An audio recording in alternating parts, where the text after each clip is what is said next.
مسلم league نون کے رہنما حمزہ شہباز لاہور میں میڈیا سے گفتگو کر رہے ہیں۔ یہ انتہائی تشویشناک مرحلہ ہے پاکستان کے لیے، لیکن پاکستانی قوم نے ہمیشہ، چاہے وہ سیلاب ہوں، چاہے وہ دہشت گردی ہو، ہم نے مقابلہ کیا ہے حالات کا۔ جس طرح ضرب العزم اور رد الفساد میں ہماری افواج پاکستان نے اس ملک کو امن کا گہوارہ بنایا، اور مجھے اب بھی یقین کامل ہے، اللہ تعالیٰ پر بھروسہ ہے کہ انشاءاللہ پاکستان امن کا گہوارہ بنے گا، اور انشاءاللہ محمد نواز شریف کی قیادت میں دوبارہ سے معیشت کو ٹھیک کریں گے، ملک کے حالات کو ٹھیک کریں گے، دن رات محنت کریں گے، اور آج جو غریبوں کا جو مسئلہ ہے، مہنگائی اور بے روزگاری، اس کو اولین ترجیح دیں گے انشاءاللہ۔ یہ بتائیے گا کہ آپ نے اپنے دورے حکومت میں جو غریبوں کے لیے پیکیجز متعارف کروائے تھے، کیا آئندہ بھی اگر آپ کی حکومت آتی ہے تو اس حوالے سے آپ کی کیا تیاری ہوگی؟ ریلیف کے حوالے سے کیا کہیں گے آپ؟ میرا خیال ہے کہ ہم نے 200 ارب کی آٹے پہ سبسڈی دی تھی، اور پورے پنجاب کی 12 کروڑ عوام کو جو ہے وہ آٹا سستے داموں دیا تھا۔ اللہ نے ہماری مدد کی، اور آج میں پھر دوہرا دیتا ہوں کہ 100 یونٹ تک مفت بجلی کا پورا ہوم ورک ہو گیا تھا۔ میں نے پریس کانفرنس کی تھی، اور چند دنوں میں لوگوں کو ہم وہ ریلیف دینے جا رہے تھے، لیکن وہ پسند ناپسند کی نظر ہو گیا، اس کو روک دیا گیا۔ آج اس دور میں اگر 100 یونٹ عام آدمی کو پورے پنجاب میں مفت مل رہا ہوتا تو آپ محسوس کر سکتے ہیں کہ کتنا بڑا اس کے لیے ریلیف ہوتا۔ انہوں نے کینسر کی دوائیاں لوگوں پر بند کر دی مفت،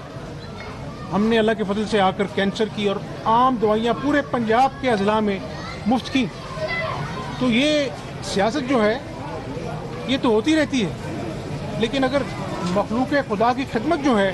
وہ نیت ہو سیاست کے پیچھے، تو یہ سیاست عبادت سے کم نہیں ہے۔ تو انشاءاللہ اگر اللہ تعالیٰ نے دوبارہ موقع دیا تو پاکستان مسلم لیگ نون نواز شریف صاحب کی قیادت میں لوگوں کو بھرپور ریلیف دینے کے لیے پوری کاوش کرے گی۔ صورتحال ہے عالمی دنیا کی،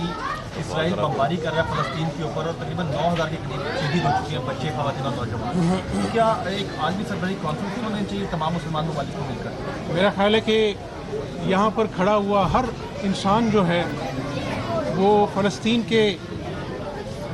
واقعات کو دیکھ کر اس کا دل دکھتا ہے، اور بڑے دل خراش واقعات ہیں جب چھوٹے چھوٹے بچوں کو، خون آلودہ بچوں کو، زخمی بچوں کو لے جایا جاتا ہے۔ ان کے پاس تو بے ہوش کرنے کی دوائی نہیں، وہاں پر جو سرجریز ہو رہی ہیں بغیر انیستھیزیا کے ہو رہی ہیں، نہ پانی ہے پینے کو، نہ کھانے کے لیے کچھ ہے، اور ہزاروں لوگ جو ہیں وہ اللہ تعالیٰ کو پیارے ہو گئے ہیں۔ ہر مسلمان کا فرض ہے، آپ ممالک کی بات کرتے ہیں، ہر مسلمان کا فرض ہے کہ نہ صرف ان کی مذمت کرے بلکہ ہماری اخلاقی اور اپنا جو ذمہ داری ہے ایک بطور مسلمان، وہ ہم ان کے ساتھ ہیں۔ ہمارے دل فلسطینیوں کے ساتھ دھڑکتے ہیں، اور پاکستان نے پیغام دیا ہے کہ ہم فلسطینیوں کے غم میں ان کے برابر کے شریک ہیں، اور یہ ظلم و بربریت کی جو داستان رقم کی جا رہی ہے اس کو فی الفور ختم ہونا چاہیے، جنگ بندی کا اعلان ہونا چاہیے، اور تمام ممالک کو جو انسانیت کا درد رکھتے ہیں اس میں اپنا فعال کردار ادا کرنا ہے۔ اس میں مسلم لیگ نون کیا لائن لینے جا رہی ہے کہ کم از کم جو سیاست میں بڑھتی ہوئی نفرت ہے اس کو ختم کیا جا سکے؟ میرا خیال ہے کہ وقت کی ضرورت ہے، تمام سیاسی جماعتوں کو ایک ایجنڈے پہ متحد ہونا چاہیے، اور میں ہمیشہ کہتا ہوں کہ یہ جو معیشت کی گاڑی رک چکی ہے اس کو چلانے میں سب کو زور لگانا چاہیے، سب جماعتوں کو زور لگانا چاہیے، اور 8 فروری کے انتخابات کے نتیجے میں جو بھی جماعت برسر اقتدار آتی ہے اس کو ایک